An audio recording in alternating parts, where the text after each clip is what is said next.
This week, I want to talk about how it is that we make very difficult decisions and what that all kind of looks like.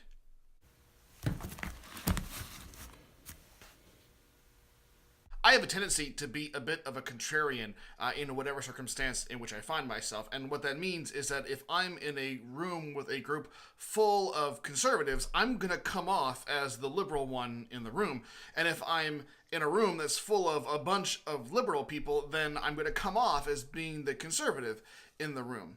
And I don't know if I'm doing it just because I'm a contrarian. By nature, I like to kind of pull against the mainstream, but in any case, I'm pretty consistent in kind of objecting to whatever seems to be the attitude in the room. I also want to say that I don't mean that in any kind of self-righteous, I just try to remain neutral, or I'm just a free thinker kind of thing. I also don't mean for it to seem as though I change what I think and what my convictions are depending on who I'm with.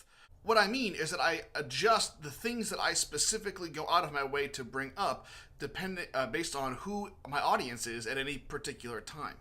I don't mean for that to be any kind of insincerity or a sign of a lack of integrity. How I'd rather think about it, and of course we'd always prefer to think good intentions of ourselves, is that I'm being sensitive to my context and sensitive to the people who are hearing and adjusting what I say and how I say it so that it will have the most fruitful impact wherever I happen to find myself.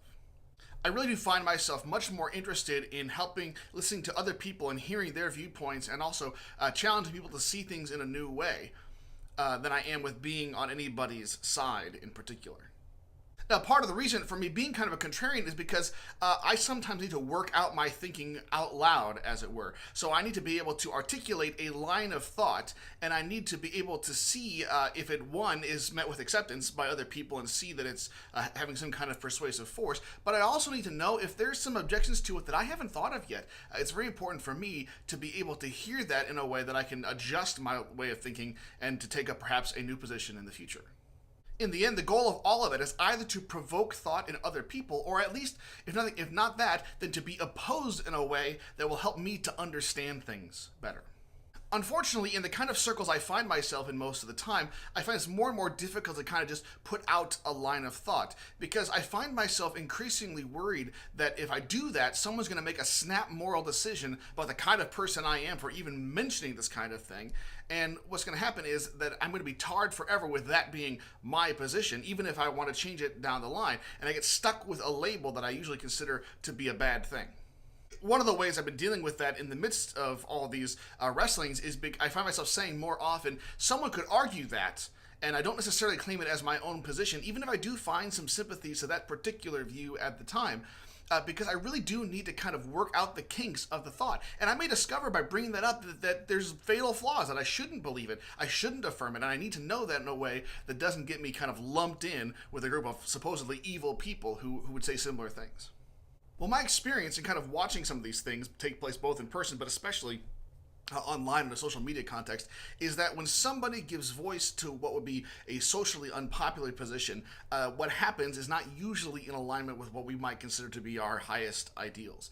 Because either we shame the person into silence, and so they either maintain the view or not, but they feel they must never speak again and never try to think about something again because they've had this tarred experience as being an evil one, or else what happens just as often is people then say, well, fine, if you don't like it, too bad, and they double down on this issue and may never think about it clearly again. Because if they do change their mind, if they do back down from what they're saying, then that might be seen by them as coming off as weak, and lots of people don't want to do that. The fact of the matter is those two major ways things end up, neither of which are really all that good for our society and for our lives as Christians. Something I found both in my own life and also in observing in the lives of others is that difficult decisions often come around that there's not really just one issue at play. There's a whole host of variables of bigger and smaller amounts, and we have to figure out the best course of action given a whole bunch of concerns that don't necessarily always come into alignment. Sometimes we have to decide whether we want to place one big issue. Does that big issue offset a whole bunch of smaller issues? And do we have to decide between those two things? And as you may have seen, this kind of thing happens a lot in politics. I've known lots of people who say, I don't really agree with anything much on one party's platform, but there's one issue that I feel really strongly about, and I cannot bring myself to vote against my interests on that issue, even if I have to assume a whole bunch of other responsibilities on a bunch of smaller things. I can live with all those. I can't live with this one issue being other than my preference.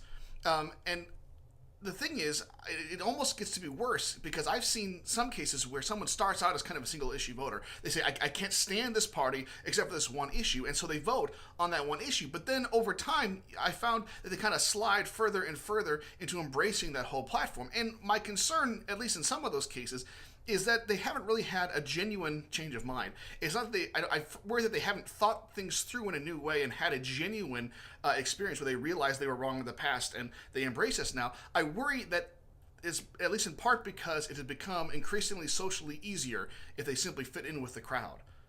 This kind of thing is also very common in when you're trying to figure out, what denomination, what church you should be part of, or if you're in one, at what point do you decide that your church has left what you believe far enough behind that you have to go do something else? Because a lot of times, we sometimes talk about it as if it's one issue, but in fact, it's usually a whole bunch of issues that can't really be separated from one another, but certainly don't always align. And so you find yourself, or at least I do sometimes, in the situation where I'm faced with a bunch of options, none of which seem to be very good. And I have to decide which of the less than ideal choices I make at any given moment. Difficult decisions are what they are, but what I've found is that we as a society, and especially with the internet culture, are not been very good at allowing people the space and the time they need to sort through all of these difficult things. And it seems to be amplified by the fact that on any given issue, you're also going to be surrounded by a whole bunch of people for whom it seems the decision was really easy, and they can't understand why it shouldn't be equally easy for you. But of course, not everybody makes decisions the same way.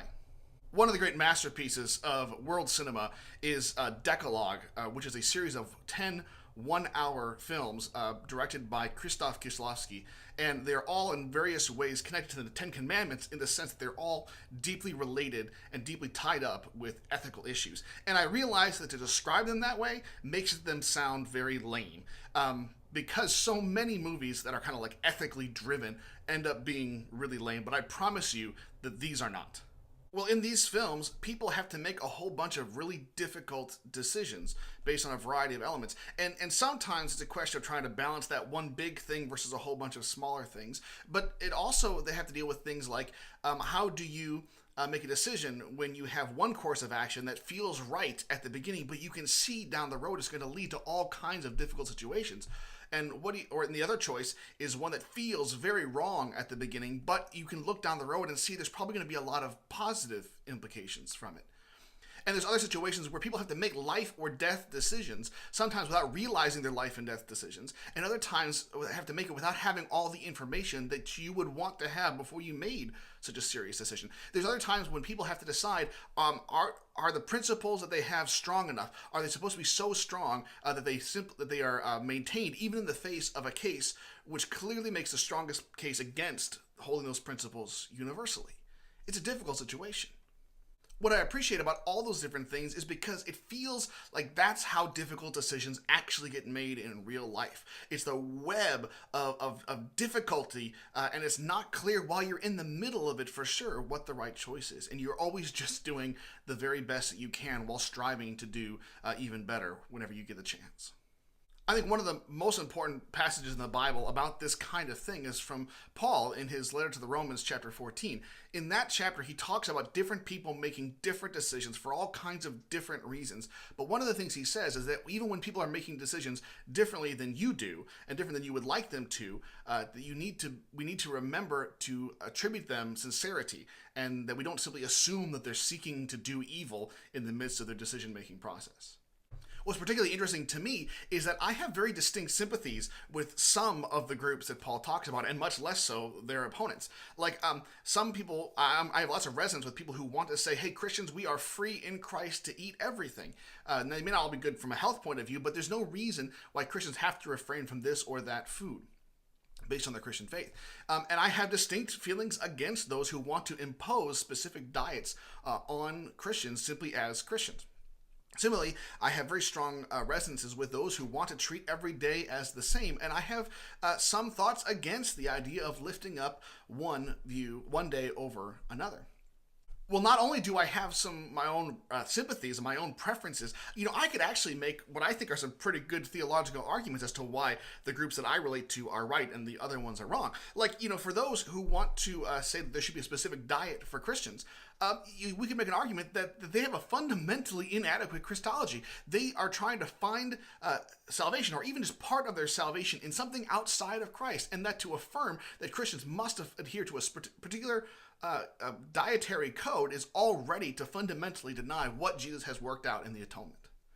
I could also argue that for people who want to lift up one day as over another and to mark the changings of the season and the new moon festivals from the Old Testament and all the rest, I could make an argument that that's really just a half of a step, if that, away from paganism. Because so oftentimes in the pagan cultures, they want to lift up the days, the seasons, the years, the stars, the markings of those seasons as being almost divine in themselves and worthy of worship. So I could portray these things as not merely being differences of opinion. I could portray them as being real, substantive, significant problems that one group has that the other one does not have. But I have to think that Paul knew all that Paul would not be surprised by my suggestion right here that there are some very serious critiques that could be made. And yet he still portrays them as being a matter of being differences of opinions, and that we should approach all of those things by assuming that the person who makes a decision differently than we do is not doing it out of insincerity, is not doing it while trying to find evil, is not doing it as a way to try to divide the body, but doing it out of integrity in their heart. It's a reminder for me, and hopefully for all of us, that when we find people who disagree with us, we don't assume that they're doing so in bad faith, as if they're somehow evil because they disagree with us.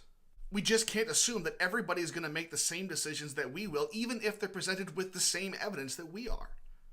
The fact of the matter is everybody's going to weigh things differently, and we are all trying to do the very best we can in the midst of unclear and difficult circumstances. It is harder to live that way, but I don't think we really have much of a choice if we're going to live with anything resembling Christian charity toward one another. Well, that's all for this week. I want to apologize. There are certain kind of recurring things, recurring videos like book recommendations or looks at specific Bible passages that have kind of gotten pushed to the back burner. You see, I record some of these things oftentimes a couple of weeks in advance, and so I have a bit of a buffer in case something falls through one week. But the last couple of weeks I've been struck by these things that I really want to get out and I really want to share, and they kind of jump to the front of the queue. And so the other ones will get back eventually, but we'll see when it actually happens. That's all I have for this week. If you have any questions you'd like me to take up or to discuss, please send me an email at pastorstevic@gmail.com. If you like these videos or you find them stimulating, even if you disagree with me, consider liking and sharing them on Facebook. You can also, if you'd like, subscribe to the channel that these things are posted on YouTube, which is youtube.com/tstevic1. Thanks for listening, and I'll see you next time.